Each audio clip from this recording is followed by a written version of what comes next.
You don't see Reese? Okay, he's coming now. Okay. Oh, it's saying you left, bro. We're good.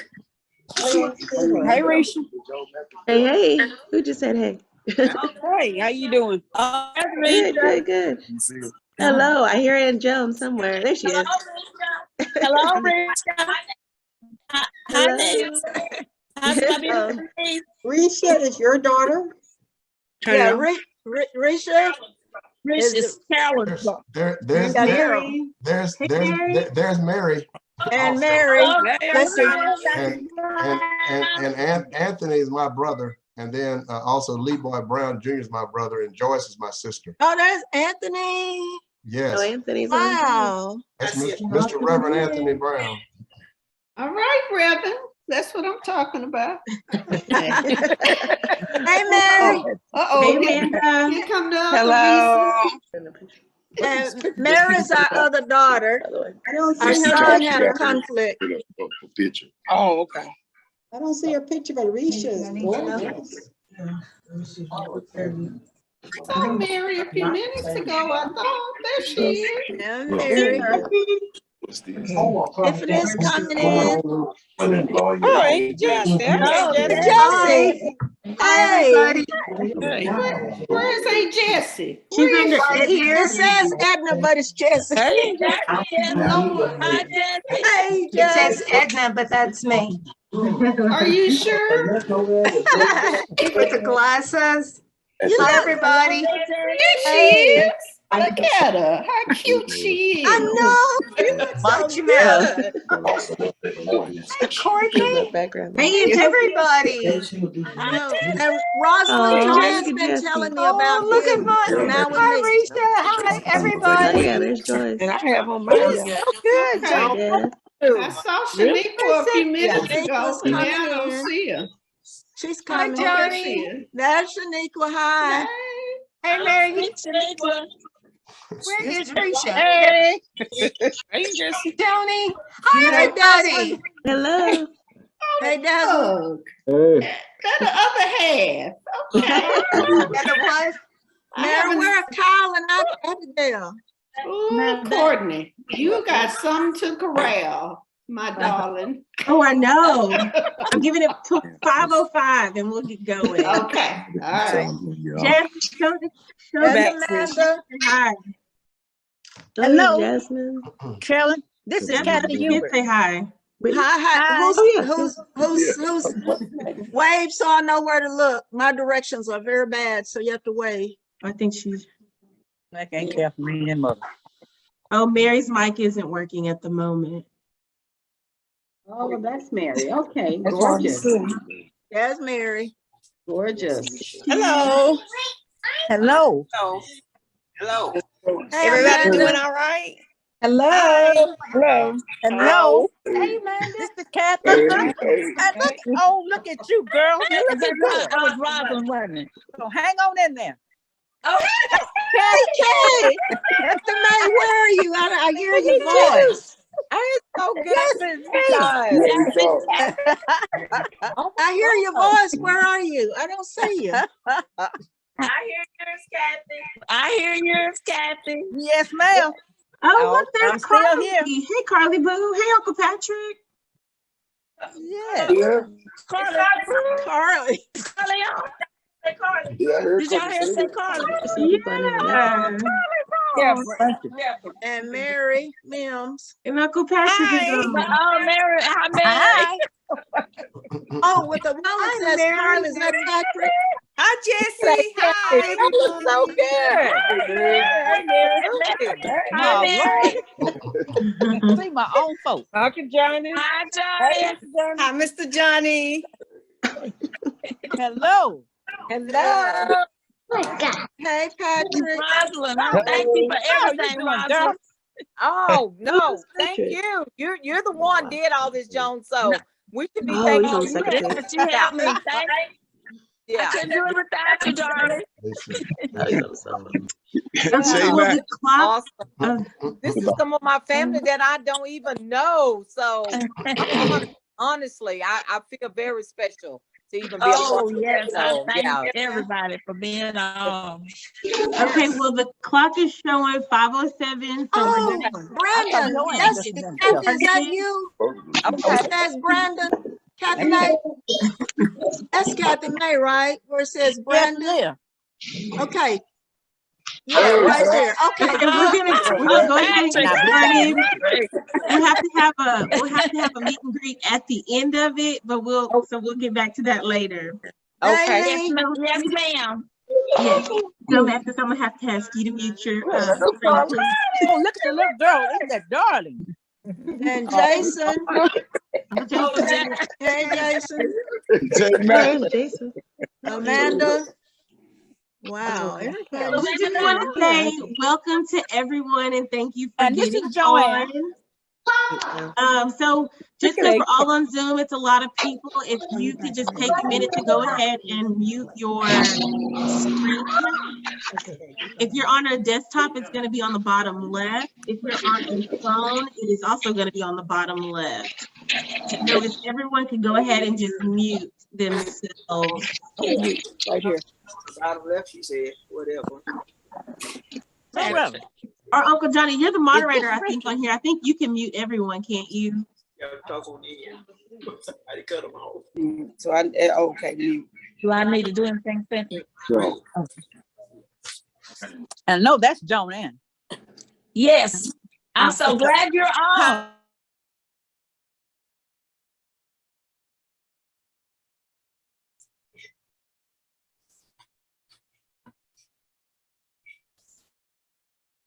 Everybody is.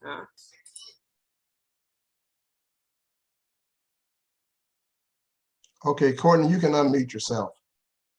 Oh, I was really talking. Okay, can y'all hear me now? Can y'all hear me? Yes. Okay. Again, okay, let me start over. So I just want to say thank you for everybody taking time out on your Sunday to join us. Welcome to the Family Friends Zoom for Aunt Carolyn's book. As most of you or some of you may know, she was recently asked to speak at the NAACP banquet this year, but unfortunately it was canceled due to COVID reasons. So I believe Sharon came up with this great idea for her to get on and talk about the book that she wrote. So just a few things, like, because there's so many people on here, if you hear something that she liked or that you may have liked or that you really like, there is a reaction button on the bottom right. You can hit that button and you can either give like a thumbs up or a wave, and it'll show on your screen so she'll know that you like that. That's kind of like the interaction that we're going to use on Zoom. There's also a chat feature. So we are going to have a Q&A session at the after she gets done with her key points. But as she's going along, if you have a question that you want to go ahead and ask, feel free to go ahead and put it in the chat. Uncle Johnny's going to be reading those afterwards. So if everyone kind of has those, if y'all can all show me a heart that you were excited to be here and family is love, if you'll just put a heart on your screen for me, so I'll know you can do the reactions. I see some hearts. Yay! Awesome. All right, Mimi, if you will take it from here and do Aunt Carolyn's introduction.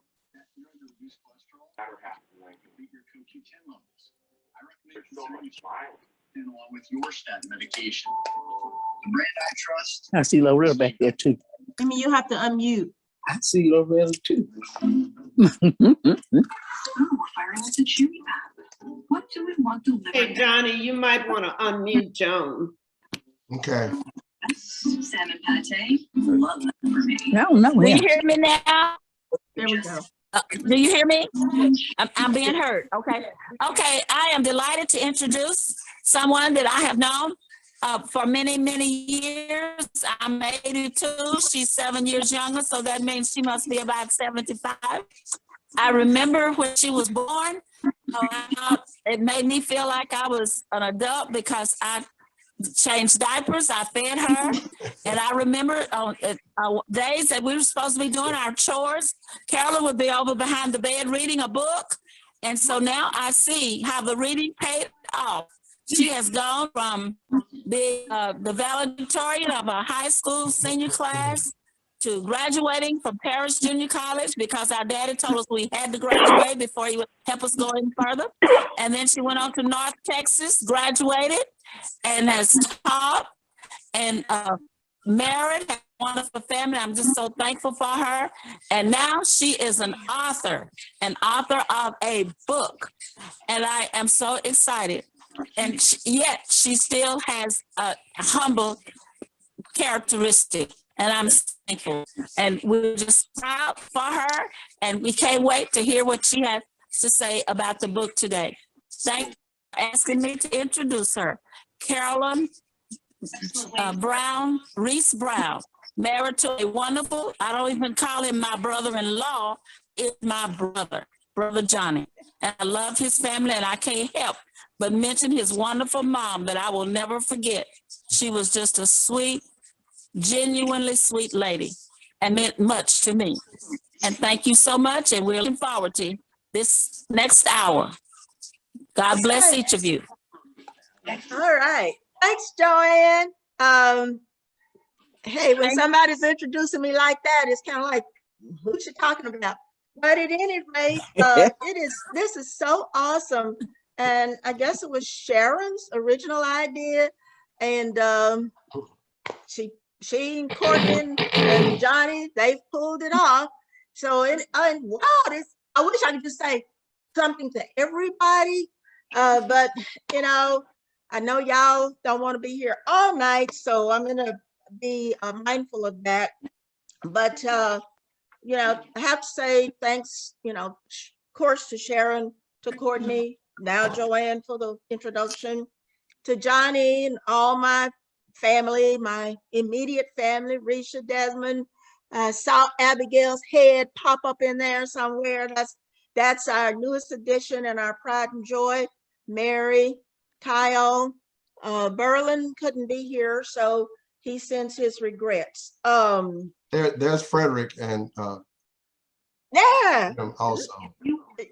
Yeah, Kyle, And Deborah. oh, okay. Deborah and Frederick got on good.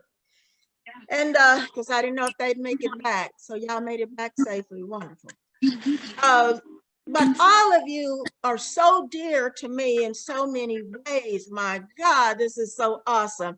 And it's just almost overwhelming on a positive side that we're all together. And I guess it's easier to get together by Zoom than other ways because some of you I have not seen in years.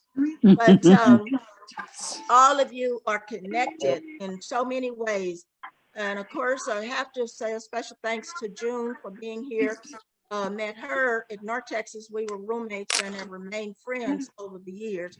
So June Gray and you know, so many of you now need to read the book because almost everybody here is somehow or another connected in the book. And in the book, maybe not you directly, but a relative, mom, pop, somebody, and so forth. So all of you are dear to me, and it's a dear situation. And I'm gonna go ahead and get to everything. And I will be mentioning Joyce and Lee, Anthony, my in-laws, my family. I guess it's just, wow, it's grown. It's a kind of a funny thing you realize in writing a book when it's a memoir. There are regrets. We have just watched the March next to Dr. King here on TV. I'm Lynn May. Cousin Carolyn, you got muted, I think. The Bloody Sunday. Okay.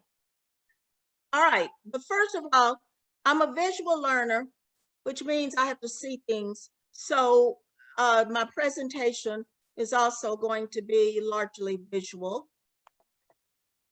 I have a PowerPoint. I was a teacher and administrator for years, so that never leaves me. Okay, I can get to slideshow from the beginning. And these will be my talking points in the slideshow.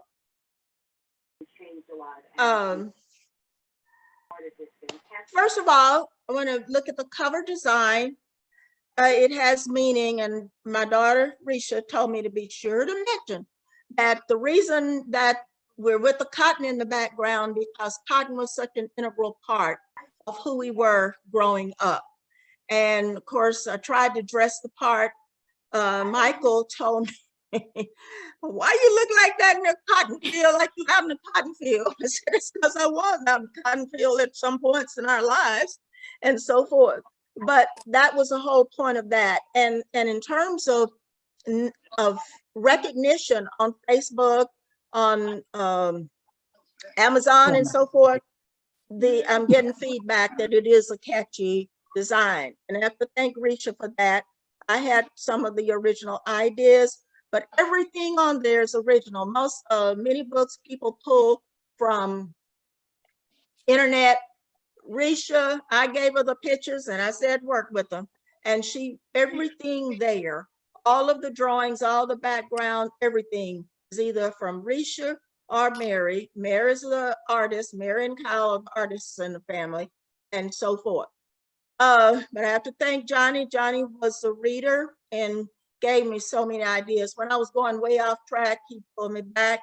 And especially in the part 2, when I'm dealing with education, he said, you can't take on the Texas Education Agency and so forth. So he pulled me back. Robin, that's Kyle's mom, gave me some wonderful tips from the standpoint of someone who had never been on a farm like we had and so forth. So John, of course, Thelma Dangerfield helped, Mary did the artwork, Berlin gave us a lot of technology ideas and so forth and so on. So that is the design.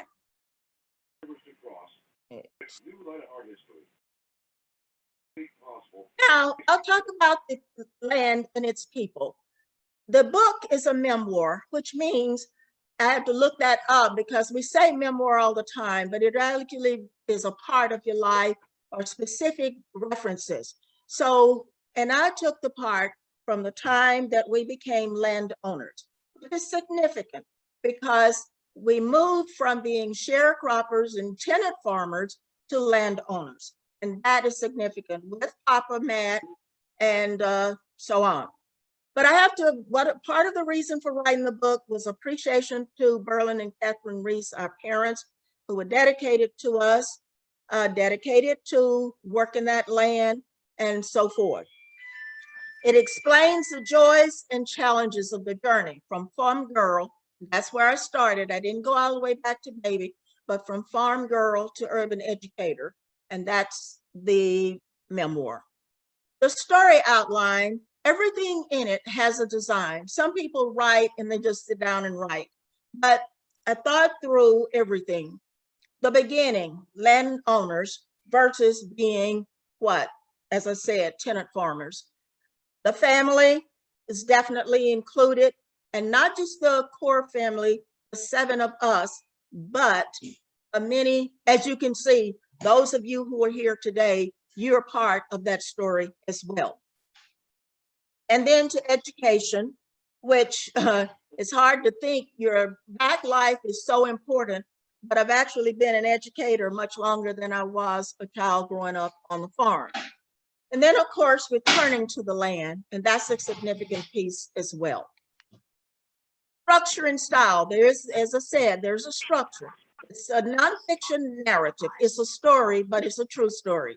There are many stories within the story, and I try to focus on the positive stories. And actually, I think about what Robin Ruick said. She said, there were many times I was laughing. There were many times I was crying. And she said, it was kind of all there because the stories were so vivid. And that was my goal.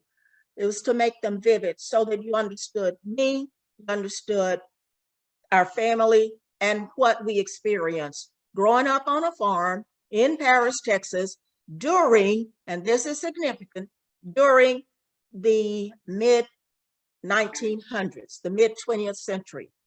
That was during the civil rights time, and that comes into play as well. 3 parts: the farm, being an educator, and returned to the farm.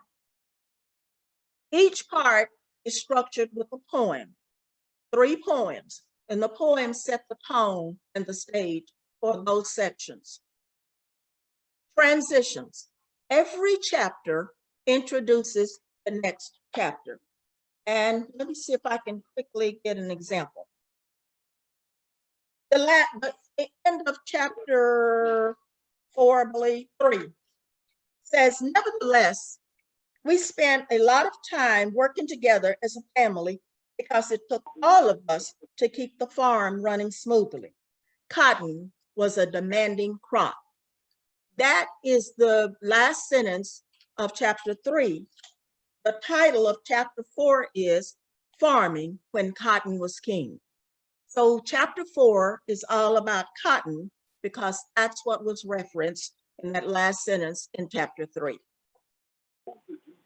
It cycles from the farm and then cycles all full cycle all the way back 70 years later back to the farm that we purchased it. As of April 17th, Dad and Mother purchased that farm along with Uncle Essex and Papa and Mama. Artifacts and documentation tell the story. The book is pretty much words, but I'm going to share with you pictures. Some of these you will recognize because some of you are in them. And these are primary sources. I talk about the primary sources because that's a part of the standards in education in Texas.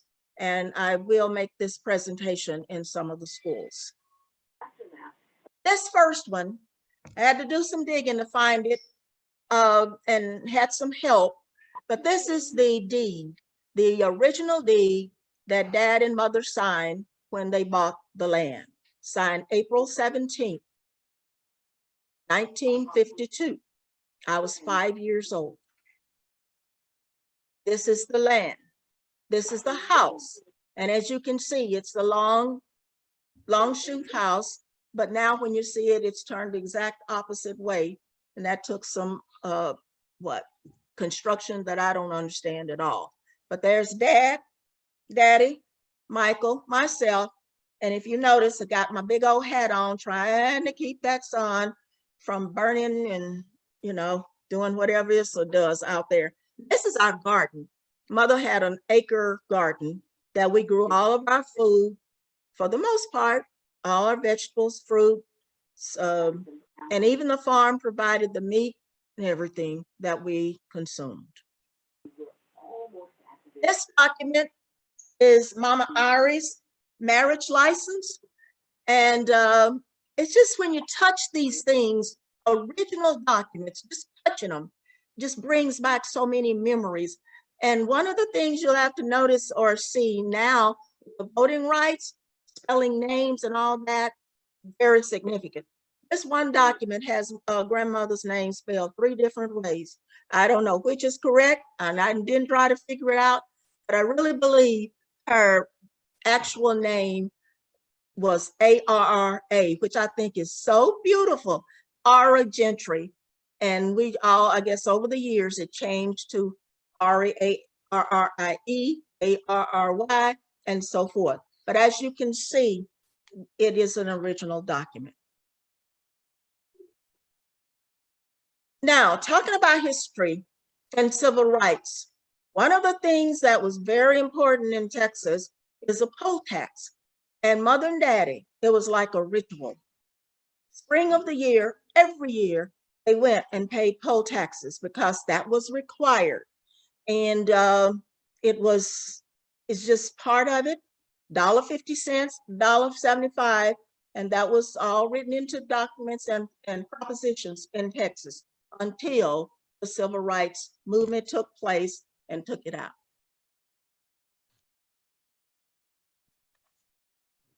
Okay. So all of that's important.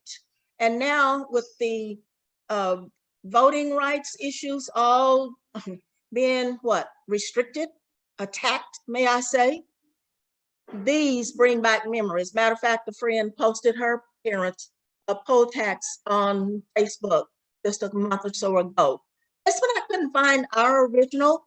This one is just one I got off internet. These documents at the time, not so important. That's why it's all watermarked and mildewed. But my diploma from high school, my diploma from Parish Junior College, they are there. And some of you may recognize some of the names that are on those documents. Funeral programs. Those bring back tears and memories. They are so invaluable in writing a book of this nature. I found so many funeral programs. I have Aunt Alma's, I have Uncle Kermit's, Aunt June's, Daddy's, Mother's, and I had to dig in a whole bunch of boxes to find them. And of course, Michael helped a lot. He sent me a whole lot of documents like Mother's and Daddy's. I remember that Bible, we didn't have but one, but he found it and sent it to me.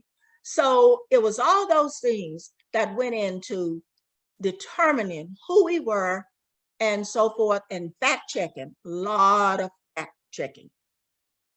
Rows and rows of cotton. Cotton was king at that time. It's still important, but it's everything is part of industry. At that time, we were still in an agrarian society and an agrarian economy. Cotton was king. That was the theme of the whole book, or one of them. There were two. We had 2 seasons. We went to school based on chopping and picking cotton. As far as I'm concerned, growing up, 2 seasons, chopping cotton, picking cotton. Split school. Now, it wasn't, and not everybody, for instance, the children who lived in our neighborhood who didn't look like us had a 9-month. The city schools had a 9-month. We went to school because most of the children in my school, when I was in high school and elementary school, worked in the fields. I have to say that we were one of the few owners, but there were thousands and thousands of acres of cotton, and all of our families worked in that cotton. It was hard, hot work. Now, Michael always said, yeah, I didn't do anything, but it was hot to me.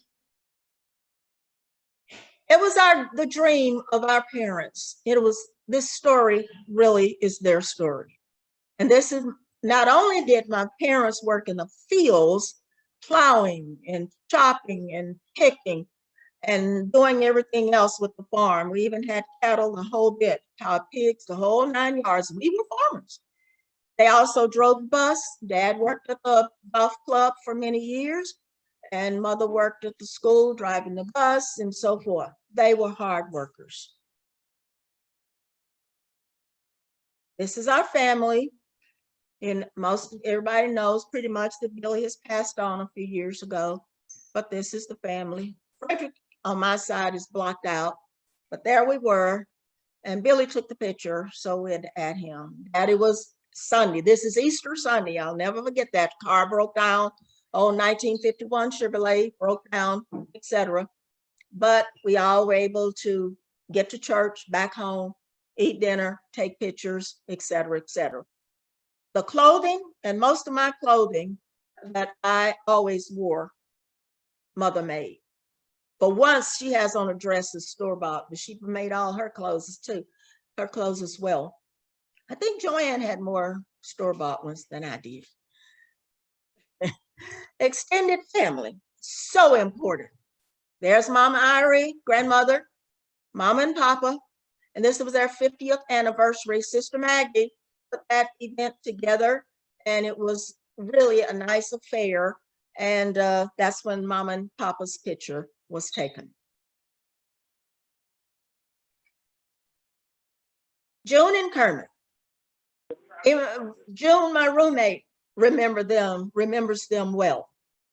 They were just so steadfast in our lives, and living out there with them is like, and when Mother and Dad passed away, June and Kermit kind of stepped in as our next parents. Pies, cakes, and love. They gave so much love to all of us and to all of you. Sharon, I know, remembers. Rhonda, Ronald Sue remembered staying out there during the summers at some times and so forth. Sharon, I have to tell this story. I didn't put it in the book, I should have, but in that split summer, there was a time a lot of the kids, my classmates and so forth, would bring their younger little sisters and younger little brothers and so forth. And I thought, well, I could take Sharon. Was younger than I. She was a little girl. She was so pretty.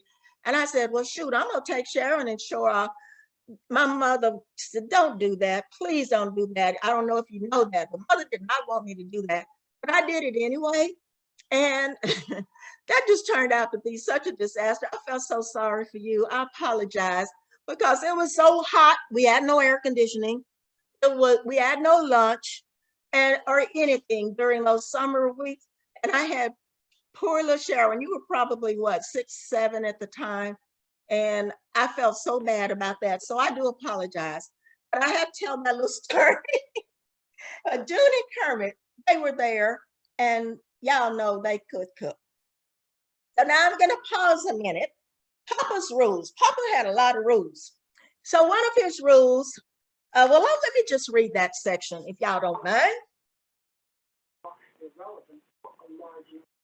My grandfather, Papa, had a strict sense of how he wished things to be, and Mama was responsible for ensuring that his wishes were carried out. He had rules, one of which was that no one should touch his newspaper before he finished reading it. Mama reminded us of that. Therefore, we didn't bother his paper until he read it. He had another rule that Mama shared. Don't sit in Papa's chair. So he didn't sit in Papa's chair, at least not when he was around. Mama said, don't eat Papa's cheese. He always kept a hunk of cheese in the refrigerator which he cut or used his fingers to pull from. We didn't eat his cheese. Maybe it was because of the rule, or maybe it was because of seeing his fingers dig into the hump. Either way, we didn't eat his cheese. The only other rule that I remember from him was not to touch the things on the chest of drawers in his room. Of course, we all know that rules are written to be what? Broken. Papa kept Finament gum there. One day, my curiosity kicked in, and I decided I had to try that Finament gum. But I always wondered why Finament was different from Beech Nut, Chiclets, Wrigley's Spearmint, and Juicy Fruit, Dentine, and other favorites. I found out. My window of time was small, so I skipped reading the label on the package, which was a major mistake. I missed the part about Finament gum being a laxative. About an hour later, I learned all I needed to know about Finament gum. I also learned a lifelong lesson. If you're going to disobey your elders, you best know the outcome. No pun intended. So that's one of the little short stories that's in the book.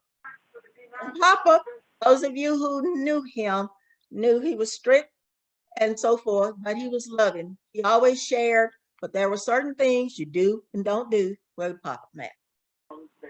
And this is the family from Daddy's side, all of his brothers and sisters and wives and spouses. I guess Uncle Essex took the picture because I see Sister Maggie, but Uncle Essex wasn't in it. I have others where they are. But they are a fine looking group. Those are our parents. All of them. This is on the other side. Fine looking group. Auntie, I always thought should have been in movies. She was so beautiful. And I want to point out grandmother. Grandmother, when she lived with us a little before she moved to live with Aunt Jim and Uncle Son first out in Arizona and then back to Littlefield with Aunt Jim, Kathy May's family and all. She was so little. And it's in the book that we ran to mother saying, what happened to her? She shrank. What happened to her? And my mother laughed and said, she didn't shrink. Y'all grew up. But she said, because their grandmother took care of 5 children all by herself and so forth, raised them and so on. And you know, there's a story behind that as to why our grandfather was not around on my mother's side. But when we looked at her and saw she was about 90 pounds or less, and no more than 4 feet tall, it was just hard to imagine. But there she is at a dinner. And notice something else. Back in those days, we always had our table set. And there it is, table set. There's Mother, Aunt Jim, and so on. I don't know if you can see Uncle's son, but I know some of you know Gary. That's the oldest son, and that's Gary walking there as well. But these are those extended families who were so important. Now I'm just going to kind of flip forward. Cousins and serving the country. On our side of the family, Michael, of the 3rd generation, is the only veteran. On Mother's side, we have Frank, for sure, who passed away recently, Richard, and Richard, I don't know, did Richard ever sign on? Richard now he lived in all those years as working in the army in Nome, Alaska. But then he finally decided to move right outside Dallas and so forth. And there's Kathy Mae, my other sister. You don't mind, do you? There's a whole bunch of us. That's James, I think that's covered right over in the corner behind Tiffany. You can see Ramon, but that's a lot of the family in current times. This is an important picture because it deals with the education. This is my mother's graduation picture from Gibbons High School. And you might say, well, she was in the city. Yeah, because she moved, she had to leave home. I think this was 1930s. Leave home to go to live on 5th Street with a lady in a rooming house to go to high school. And she finished high school at the age that we normally finish college, age of 22.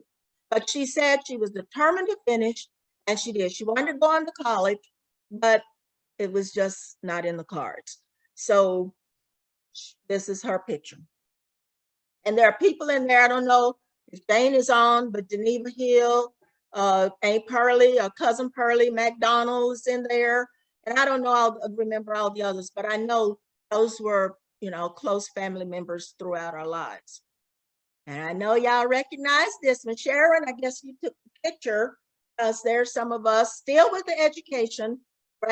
Jackie's graduation to get her doctorate, and Uncle Calvin was with us, and he made that trip.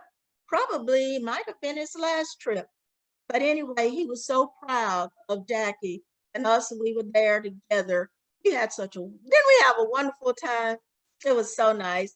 And of course, Michelle was still with us at the time.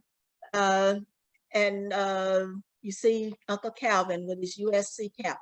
Can you think about that? That was a long time ago when he got his PhD from University of Southern California. That says a lot, a whole lot. Me and Powderly was my love, and we didn't think a thing in the world about it. But look at our school. The building I'm standing in front of is the high school building. Then in the back was the home ec building and the lunchroom. To the right was the elementary building, and more to the left was the big old gym that I guess I learned some public speaking there because we had no PA, we had no nothing. You just converted from a basketball court to an auditorium, and there we were, voila. And then that's when the center picture is a news article, very fragile. I'm going to try to preserve it, but Mr. Brown was the principal at that time, and that was the LaBelle Parisienne. I think it was the first year of the LaBelle Parisienne Club.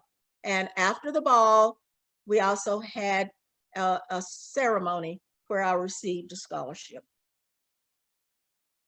There's Frederick graduating from East Texas. Frederick, this is significant talking about the civil rights part. Frederick was the last student to leave Powderly Colored High School. And he said he was determined to be the last one out to move to the new, to the school that we had driven by in my case, for 12 years, day after day.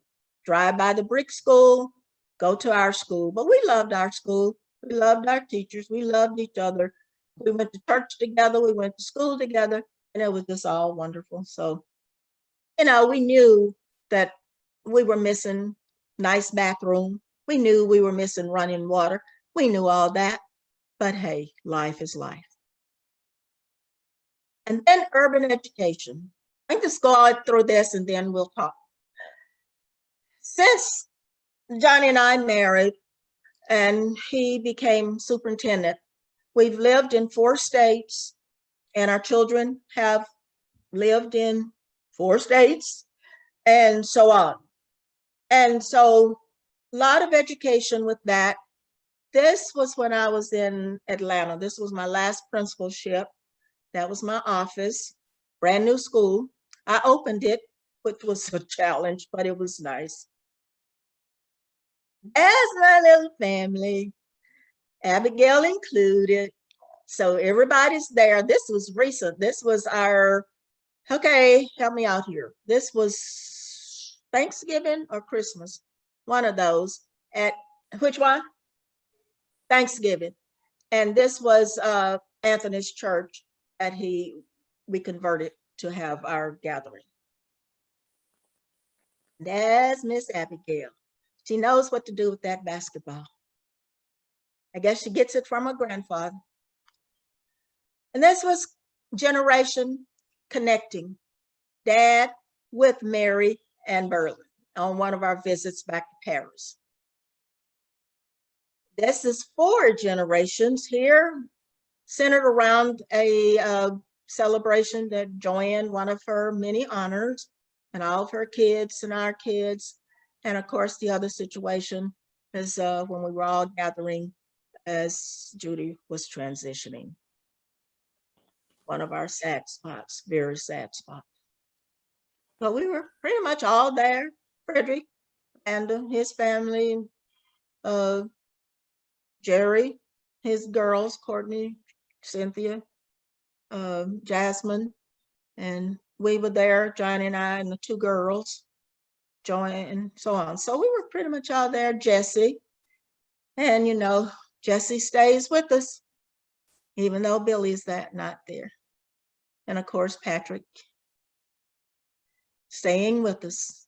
We stay together regardless of the gaps. And the legacy continues. A lot of good things happened. We worked hard. We were very blessed.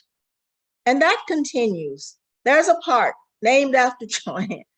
Now, you know, and I tell her, I don't know if she thinks about it. You know, too many people get something public named after them. So that's the good thing. That legacy is continuing. And here's a first. First college athlete, still building that legacy. And guess where he chose to be an athlete? Right down the street from us at Lamar University. And we're so proud. And we're so proud of Frederick and Amanda and Deborah, Reggie, Donovan. Reggie, 2 Reggies. It's just keeping it going, keeping it going, keeping it real. Back to the land. This is one of our sadder moments, but this is Jesse and them, Ramon, and the pastor, I don't know what his call is, Episcopalian, but at our house on our farm is where the ashes are spread for Billy. That's an aerial view of the land that Jesse gave me not too long ago, 70 years later. No cotton, but it's still there. Not as many people, but it's still there. And so forth. Because when we were growing up, there were always people around. There was the 5 children. There were parents, grandparents, June and Kermit and a lot of you, Sharon and Rhonda and Ron. I mean, there was always somebody. June, as a matter of fact, would come home with me from North Texas and so forth. So it's a lot quieter, but it's still there. And it's still dear to us because it holds so many memories.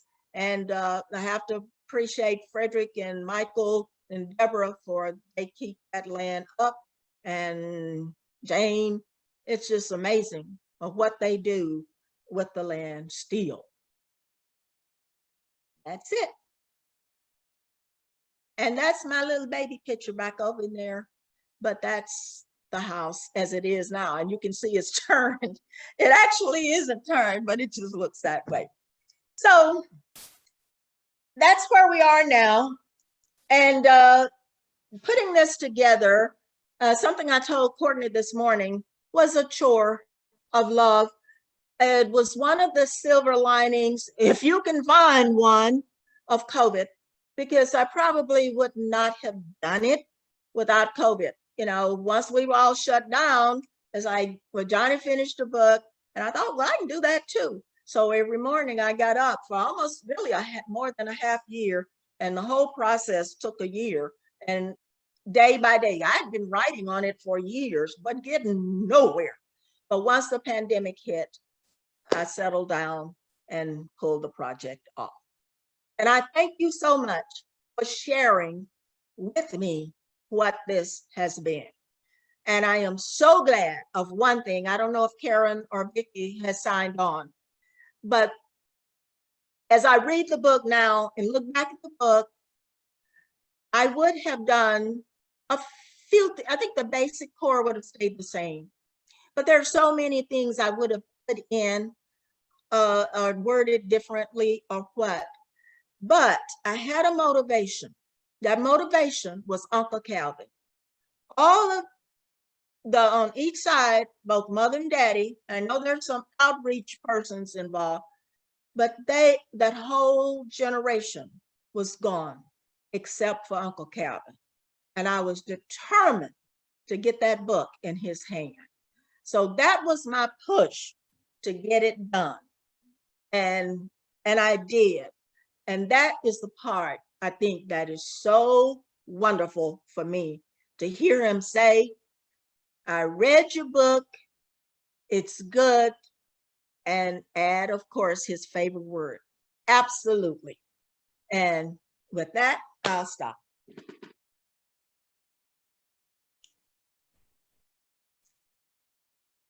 That was good, Carolyn. Thank you for that. Now we're gonna go ahead into our question and answer section. So I'm gonna let Uncle Johnny kind of, if he can read the questions from the chat, and then Carolyn, if you can give us some answers and feedback on those, certainly. please. Okay. Let's see. I'll go from the bottom to top. Mary Mims to everyone. I really enjoyed your presentation. Awesome. Sharon Spratt, cheers to Carolyn. We'll move on up. Thank you. Let's see.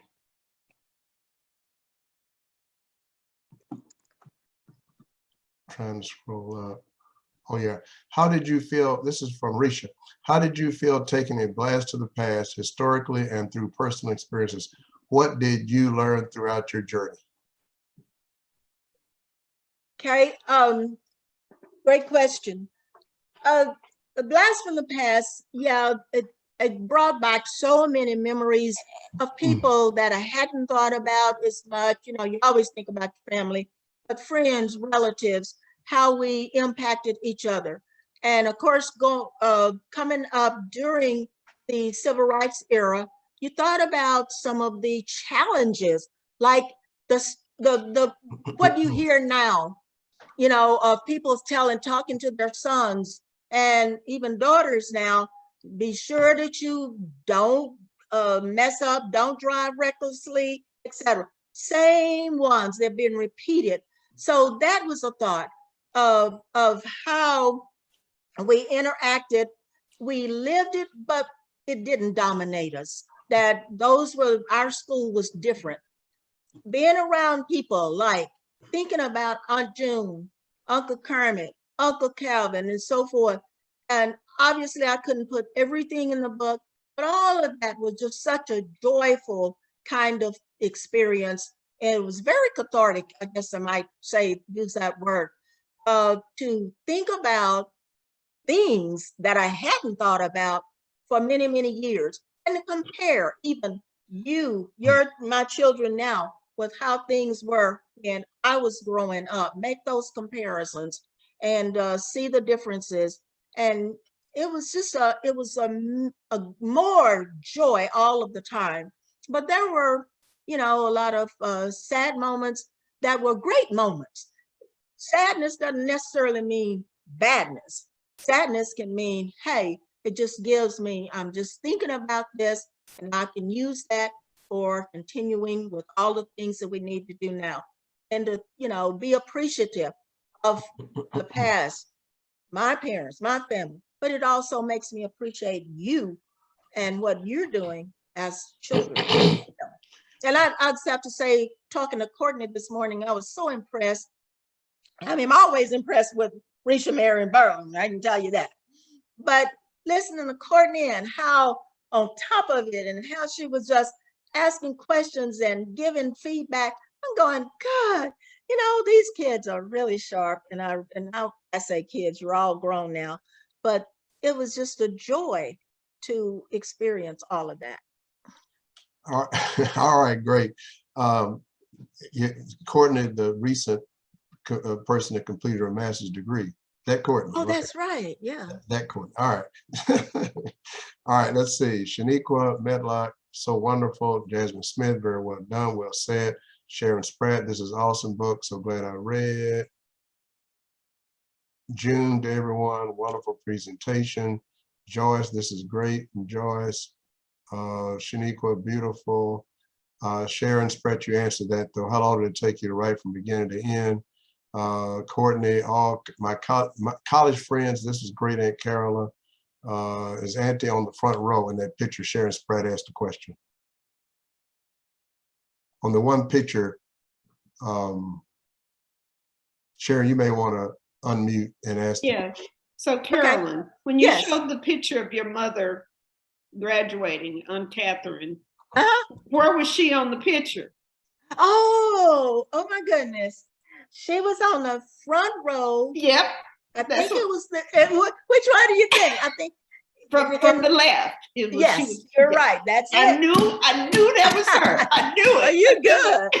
that is correct. She I think that's the third from the left. Yeah. And that was she. Can you go back to the picture and point her out? I'm sorry? Can you go back to the picture? Can I go back? Let's see. And point her out? Sure. I think I can do that. May take me a moment. All right, you keep going. I'm going to keep going on this chat. Okay. Courtney Mathis, classic photo. Shaniqua Medlock, LOL. Risha, where did you find the deed? That was impressive. Okay, I'm going to answer that because that's a good question. Okay, and there's the deed. You have to share it. Okay. And that. Oh. I may have to come out to do it. That's fine. All right, Risha was explaining CTRL A to unmute, and somebody said they couldn't hear. And Shaniqua said she couldn't hear. Sharon. Oh, really? Ronald Reese, hello. That was just a moment time. Mm-hmm. And Tiffany Hayes, hi Sharon, hi Jessica. So good to see you. Sharon, hey Tiffany. Joan. On that, I think the questions are more back at the bottom again, Uncle Johnny. Those are more commentary. Oh, okay. Let me get back. Let me get Attorney Mathis. Please play the wrap-up music. Oh, for Joan Mathis. Uh-oh. Yeah, I think I better. Ooh. All right, let me go down. All right, let's see. Oh boy. How many? Joan, I think I may really mess up if I do that because now I'm taking myself out of the whole thing. Courtney Okay, Mathis, no problem. About how many family members do you think you had to contact? For research purposes. Okay. Can y'all see me? Because I think I've kind of done something here. Yes. Okay. All right. Well, I'll just leave. Okay. How many members did I have to contact? Wow. I know I talked with Uncle Calvin briefly.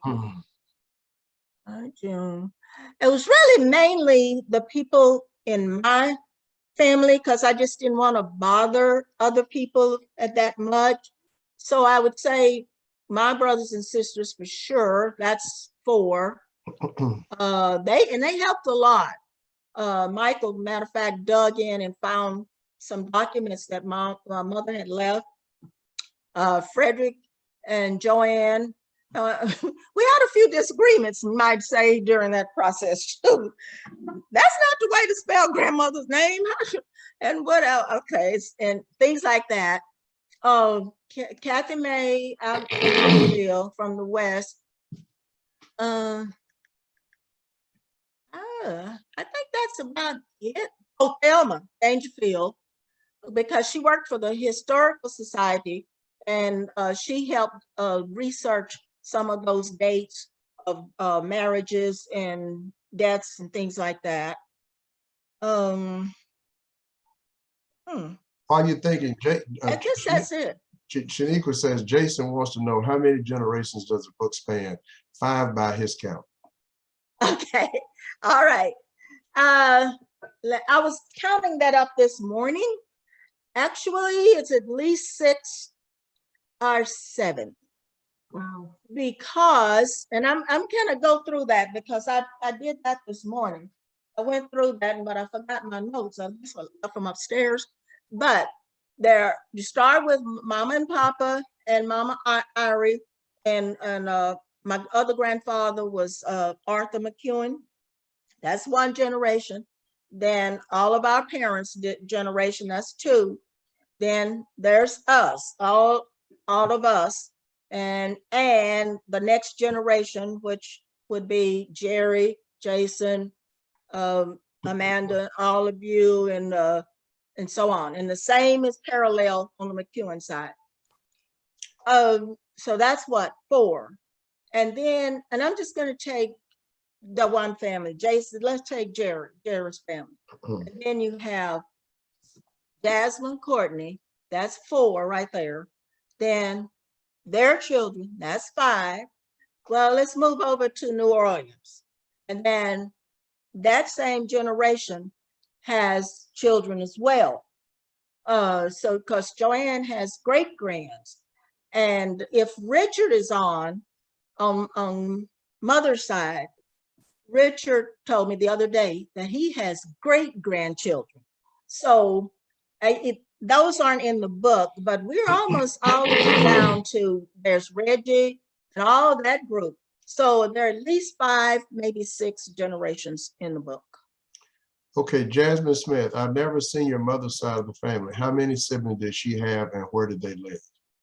Okay, my mother's side of the family, there were 5 of them. She had 4 siblings. Then there was Uncle Wallace. He's the only one I really didn't mention as I was going through the PowerPoint. Uncle Wallace, and I don't know if you've heard Joanne, your grandmother, talk about Glenna and that group. So that's those grandchildren and children. And Glenna has been, that's his daughter, has been in some of our gatherings. So if you remember her, that's Uncle Wallace. He was the oldest. And then Auntie, the lady, remember I said that she should have been in movies. She looks like a movie star. That was mother's baby sister. And then Aunt Jim and Uncle Son. So that picture where I talked about grandmother, there were 2 of them right there. There was Aunt Jim and mother. And then the man walking on the street in Arizona, that was her baby brother. Auntie was the lady holding the baby. I wish I could get back to that PowerPoint, but I'm having trouble doing that. Anyway, that was one of her sisters. So there were 3 girls and 2 boys. And the only one that I didn't have in the PowerPoint at all was Uncle Wallace. The others were in there. Sharon wants to know, Sharon Express says, is there a second book in the works?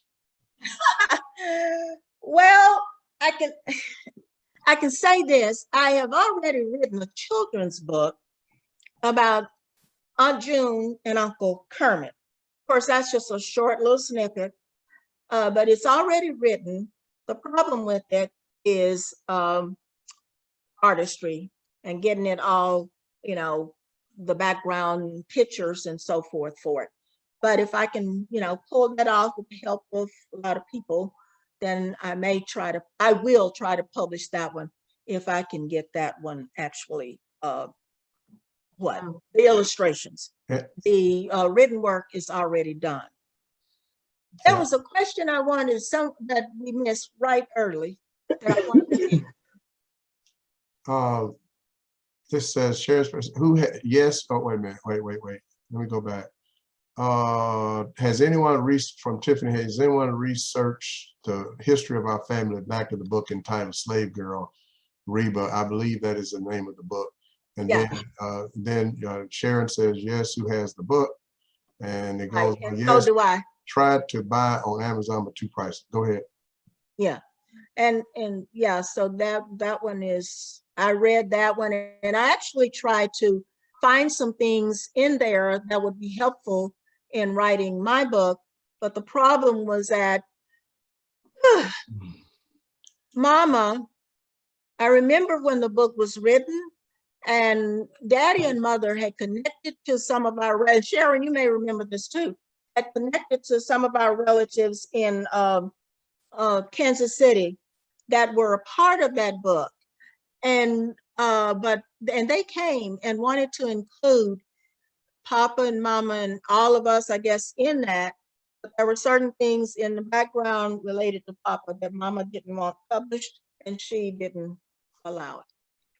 But I was thinking, and she changed later, but it was too late. She said, I wish I had. However, it was just, it was too late. But that would have been so helpful to me in writing the book. If I there's the Emerson Street Story 3 book also coming forward. Yes. Oh, I remember which question I was to ask. One of you asked, what did I have to do to get that deed? Now, somewhere we have a deed. I've seen the deed in actuality when Daddy and Mother were alive. So I knew what it looked like. So I knew if it were authentic or not. But what I did was I did a lot of research in Berlin Reese. I just used his name in there a lot.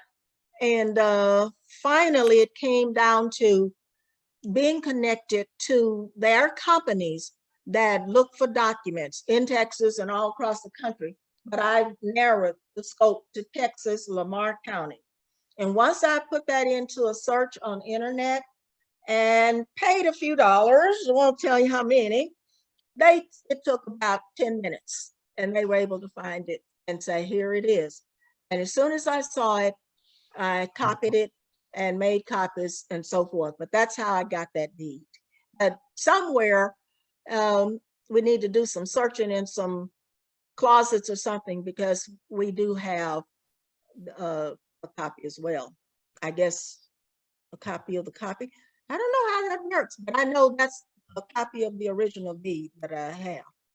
Courtney Mathis says, what is one of the stories you wish you had put in the book that did not make it before printing?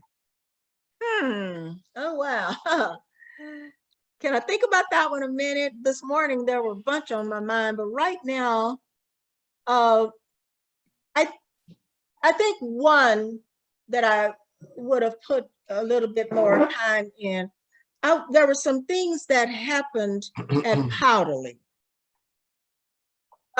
Stories that I think I could have expanded on more or put in more, like interactions with the students and the teachers, the principal.